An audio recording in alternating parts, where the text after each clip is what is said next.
Okay, DK here at Mr. V Amps, and I have a Fender Bassman, probably 60s time frame, I think. This looks a little earlier than mine, I think, because I think mine says Design and Circuits patented 67. This one says 66, so this might be earlier. Obviously, somebody's done something. We got a hole drilled there, and we got a 3-prong cord on it, which would not be factory in that year. It's here because allegedly one of the 6L6 tubes was red plating. They were playing a show, or actually just playing practice or rehearsal or whatever, and it smelled kind of funny, and they checked it out, and it had a very hot tube on it, and the heat was causing that lovely sort of formaldehyde wood and melting vinyl smell. And if any of you know what that smells like, you know what it smells like. So obviously I'm not the first monkey in this jungle. If that's got that hole drilled on the front, somebody's been in here, but I don't know how original or how not original or how true to circuit this is, or what. But step one for me is just going to test. I'm going to test the tubes in here and see if we need to start there. Not necessarily that I'm going to plug in tubes and fire it up first, but I just want to not be sticking bad tubes in it when the time comes to power it back up.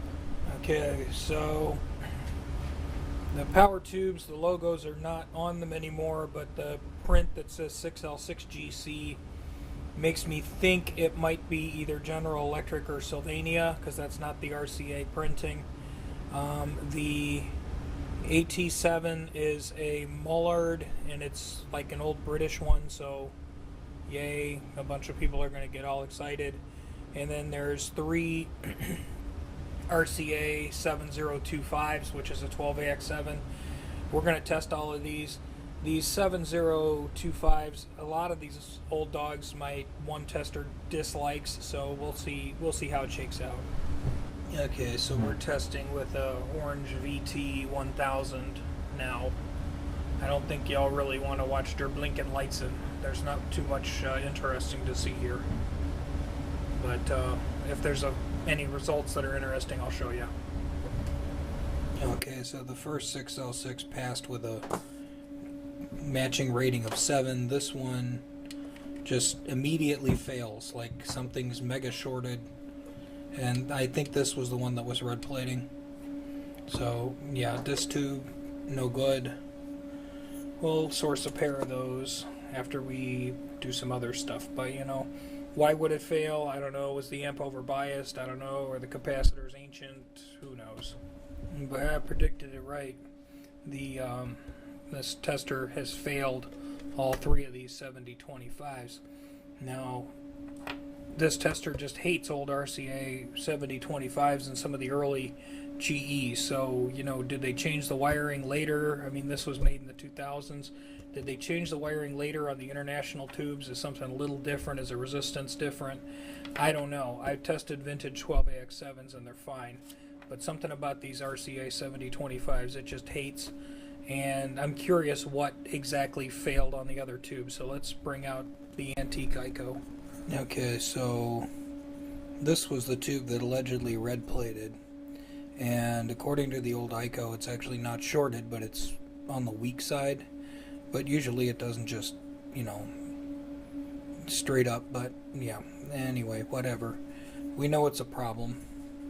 Okay, so all the RCA 7025s passed on the ICO, which is kind of to be expected. I'm not saying that the ICO is a super generous tester that like passes everything, because it doesn't.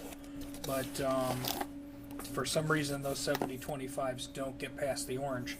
Now I have had the orange surprise me with, you know, some of the things that, you know, appear okay, but then when you put it through the orange it says it's a problem. You put it in the amp and it seems to start to work, and then the thing gets microphonic and ringy and whatever. I have experienced that kind of weirdness. So to say that you can't really 100% trust any tube tester is fairly accurate. But you know, I generally just try to weed that out before we get started so I don't have problems future down the line. Okay, well, good morning. Here we are inside our 3-prong conversion. The ground lug is just sort of wound around that and screwed down. It'd be nice if it was on a tab or something. And they just coupled into, well, where this socket's been deleted, but the ground flip-flop death cap thing is all still in place. That's not desirable. Yeah, and it looks like a few of these film caps have been changed. I don't know, maybe for tone purposes or something, but these are the ones that go to the output, or yeah, they come off the phase inverter and then they should go up to the output tubes. And these two are ones that, you know, if those leaked, that would turn things red. And of course our bias circuit here, we still have original electrolytics, all in there, original electrolytics.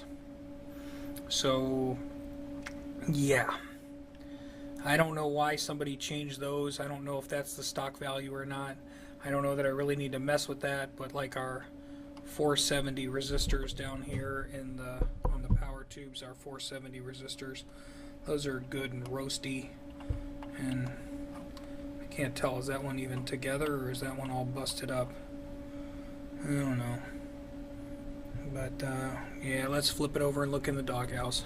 And under here we have some antique capacitors, and this one is giving birth to an alien. The one on the other side has a good old speed bump on it. This one's got a zit where it's thinking about it. That one not so much. That one not so much. And this one not so much. So this is obviously the voltage starts the highest here and then begins to drop as it goes through these resistors. So these are the ones that see the most abuse. And these are the two that are in series. These should be, yeah, these are 350 volt, 70 microfarad, and then we have 2020, 2016.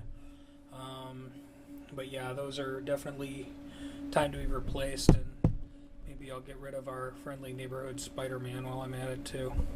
And through the magic of editing, we now have new filter caps under the doghouse. The originals here were 70 microfarad, 350 volt, and that's what the replacements are. These were 20 microfarad, 500 volts.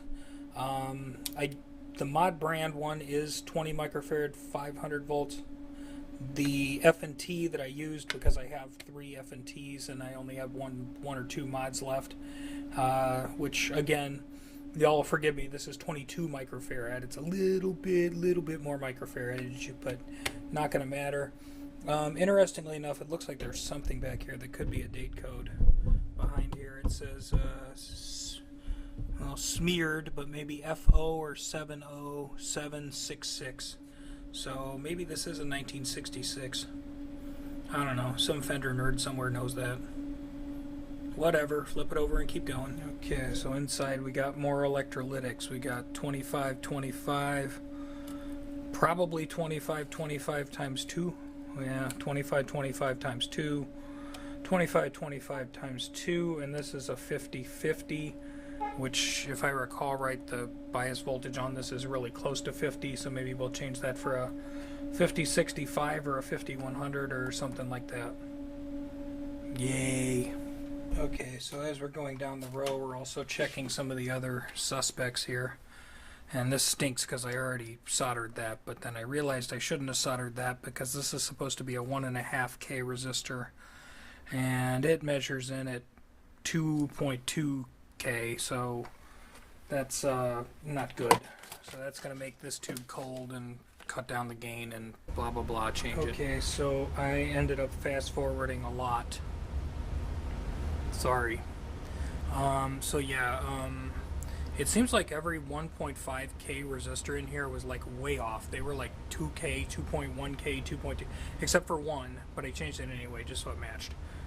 It's a stupid resistor, I know, who cares. Okay, so yeah, resistor, cap, resistor, cap. These are 25 microfarad. They're now 50 volt. The originals were 25 volt.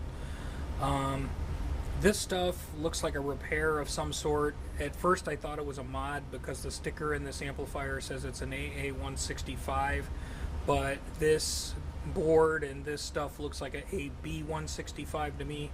So yeah, these two caps, these are the ones that keep the bias in check, or they block the DC from the previous stage, so you get all of your negative voltage to DC bias stuff. So if either of these are leaking, that'll give you red plated tubes. I know somebody's going to be all sad because I took a really old crusty blue one out of there, because the blue ones are the kings of tone or something. But would I rather have an amplifier go up in smoke, or have somebody, because and with the carbon resistors, I use the blue metal films, and I'm sure the last records you bought at the store that you really, really liked, you said, boy, I'm really glad that they used a vintage console and they made sure they used all carbon composition resistors, because I can really hear that, yeah. So I'm favoring reliability here. On our power tubes back here, we've got new 1.5 Ks on the grids, and we've got new screen resistors, which are 470s. And then I redid the power cord. I just hopped over all of this ground and death cap circuitry stuff. It had already been jumped over, and somebody who came before me had deleted this. But of course they put the power cord on, it wasn't even soldered, it was just like twisted wires and put a cap on it. So we're going hot wire to switch to fuse to one leg of the transformer, and then the other leg of the transformer is connected to the neutral. I did a twist solder and then cap on that, and then our ground is now on a screwed down ground lug. So yeah, I think we're actually ready to start kicking tires and lighting fires. Okay, so phase one of kicking the tires here is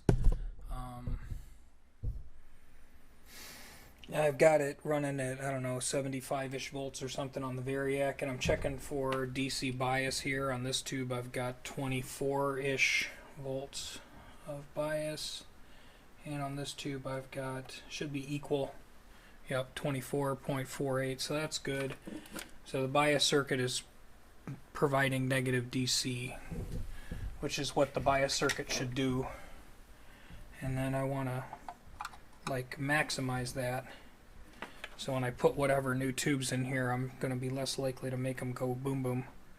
So we're going to go this way, and we're going to turn it up to, there we go. So I got about 29.8 volts of negative bias. This is with the reduced voltage, so if I start cranking up the voltage in here, that's going to go up to, which should protect my tubes, which I still need to go in the cabinet and find.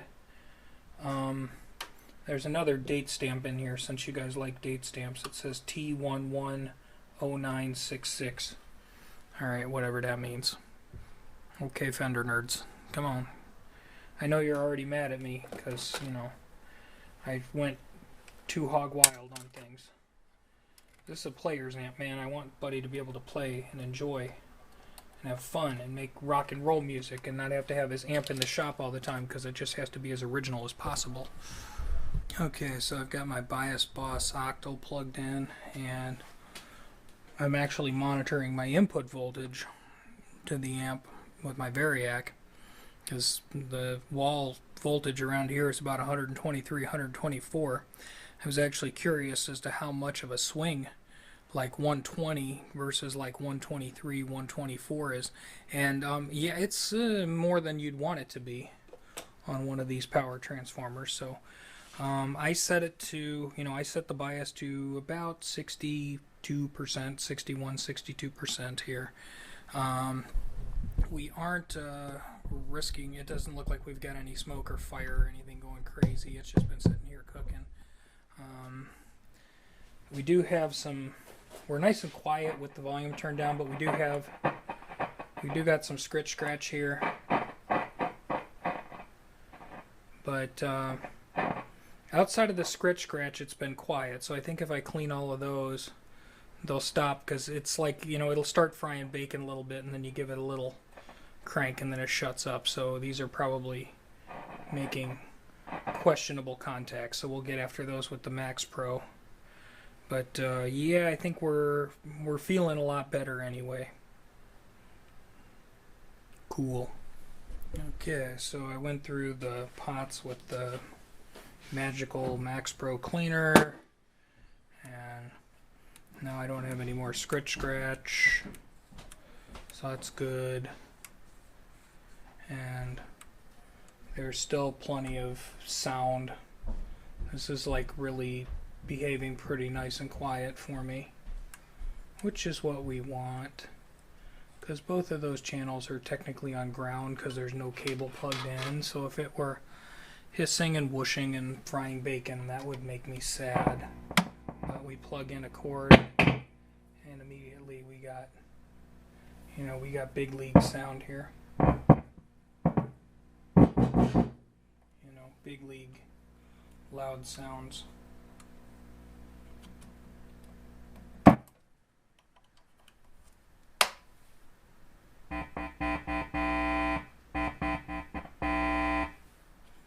And of course the two inputs are very different. That one being the super duper hot input, and 2 being the not so super hot input. Yeah, as far as I can tell, everything's working appropriately. No red plating, no booms, no bad. Although my wall voltage, I didn't touch my variac, my wall voltage creeped up a little bit as my variac warms. I should be aware of that. Alright, groovy.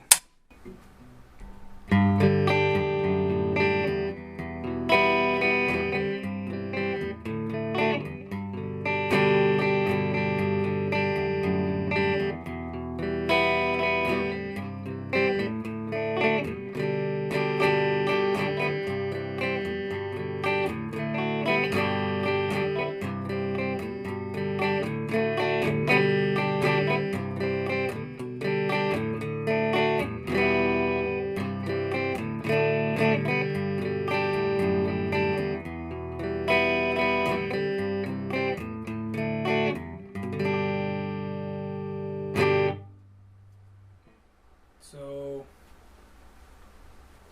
I think it's working fine. It's low noise, plenty of signal, and sounds like what I would expect a Bassman to sound like, and just kind of loud and clear. And you can crank the crap out of them and then they turn into rock and roll, but we don't have time for that. Thanks for watching. Have a great day.